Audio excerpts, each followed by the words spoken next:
Hello, I'm Dr. Mickey Seeger from the BMI of Texas. Today I'm excited to introduce a continuing experience in our ongoing classes regarding life after weight loss surgery. Today we have an experienced weight loss surgery chef with us, Chef Beckwith, to teach us a little bit about how to prepare a tasty meal after a weight loss procedure. So we hope that you enjoy an ongoing series with us at BMI, and we look forward to seeing you in the office. I'm going to show you today some protein dishes that are very, very easy to digest and also are considered wellness items. And there's a couple of dishes that is very familiar to you. It's a meatloaf. You know, how can you get a meatloaf that is healthy for you? Well, it's possible. You just change the meats. Cooks follow recipes, chefs create them, you know, and that's the difference. I've chopped some onions pretty fine. These happen to be red in because I like the color. Not much difference. If you want to use the sweet onions, use the sweet onions. If you want to use scallions or green onions, use those as well, okay? So I'm going to put some onions in. And all these ingredients that I'm putting in here, these are all aromatics. Now I'm going to add a little bit of celery. I'm going to put a little bit of garlic in there. I'm going to put in a bay leaf. I just happened to, I didn't have any bay leaves, I have dry bay leaves at home, so I picked. I'm not going to put a lot in. Bay leaf is very, very strong. And I'm going to put some low sodium chicken stock. So now, about 2 cups. Yeah, it's close enough. Make a cornstarch slurry, which is just liquid, and a little bit of the cornstarch. Always stir when you put in, just like a roux. If you don't, you're going to get lumps. And we don't want lumps. And this sauce is basically done. Cornstarch, when you put cornstarch into a sauce, the second you put it in, it comes to the boil. That's as thick as it's going to get. And from there, it just gets thinner. When you put a roux in, it's the other way around. You know, the longer you leave it there, the longer you keep it warm, it's going to get thicker and thicker and thicker. This is the raw meatloaf, okay, as is in the, and the reason that I brought it to you is from that same meatloaf mix, we can do quite a few other dishes, you know. It's very, very easy to form this into a Salisbury steak. You can also use these for meatballs. It took about 1 hour and 15 minutes in a 375-degree oven, preheated. Always preheat your ovens. I used 3 pounds of meat altogether. I mean, this is really nice. You've got a little bit of carrot in there, you've got some onion, you've got some celery, you've got some garlic, you've got some mushrooms. If I had wanted to, again, I could have put a bit of spice in here. Don't be afraid to experiment, especially when it comes to spices that have no calories. If it doesn't suit your taste, well, that's okay. Don't do it again.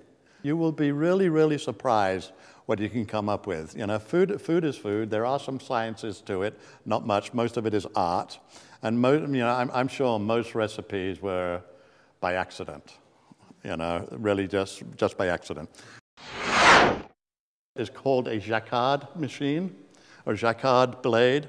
I know that in Lowe's they have them, okay, but they only have 1 set of blades, 1 row of blades. This one has 3 rows of blades, make it a lot easier. These are readily available if you just go to a restaurant supply store, Ace Mark, and they cost about $30, okay?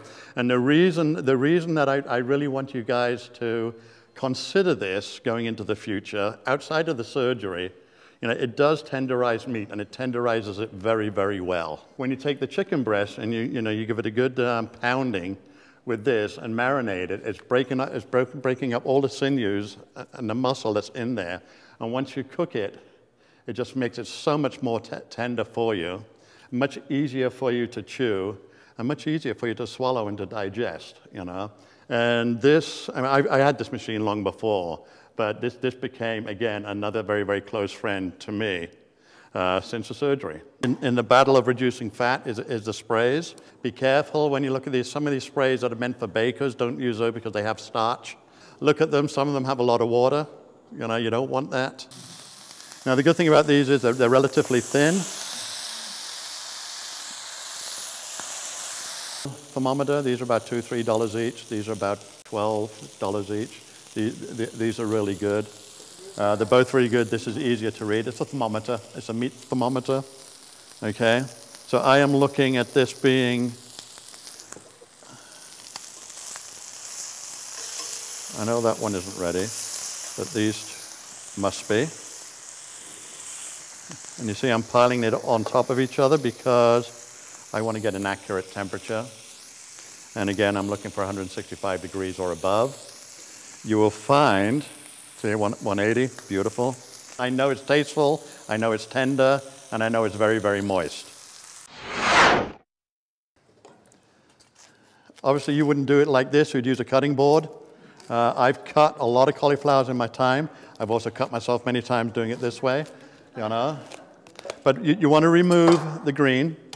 It's no good to you, okay? Then, once you've got all the green leaves removed, okay, you can either cut it down like this, or you can go in there, take the heart out, because the heart is the most solid part of the cauliflower, and that takes the most to cook, okay? You can use a small knife and just, it's much easier. Take out the heart, take pieces like this out. When you got these, you know, these are the florets, and as you get further into here, they get smaller. When you get these, okay, you want to cut them like that and possibly this way a little bit and roughly about this size and cook them off, you know, again until they're fork tender. If you follow the recipe, it tells you to put it in a food processor and then to pulse it. And the reason they're telling you to do that is if you over chop it, it kind of separates the water out of it and then it becomes very, very runny. All I done was cut it into florets, boiled it off until it was soft and tender, drained it. I let it sit for about 10 minutes in a colander to get all the water off, shook it a couple of times. I don't care about breaking it because I'm going to puree it. Just to get it as dry as possible. And then I used this, took my margarine and skim milk, brought that to the boil, and then as I pureed, I put a little bit of that in, and then I used the pepper mill to put a little bit of pepper. There is a little bit of sodium. I put a little bit of salt in the boiling water, but that's it, you know. You know what's good? Yeah, you know, some people don't even know it's cauliflower. My kids had no idea. I mean, good. My kids were eating it for 6 months before, you know, we told them what it was.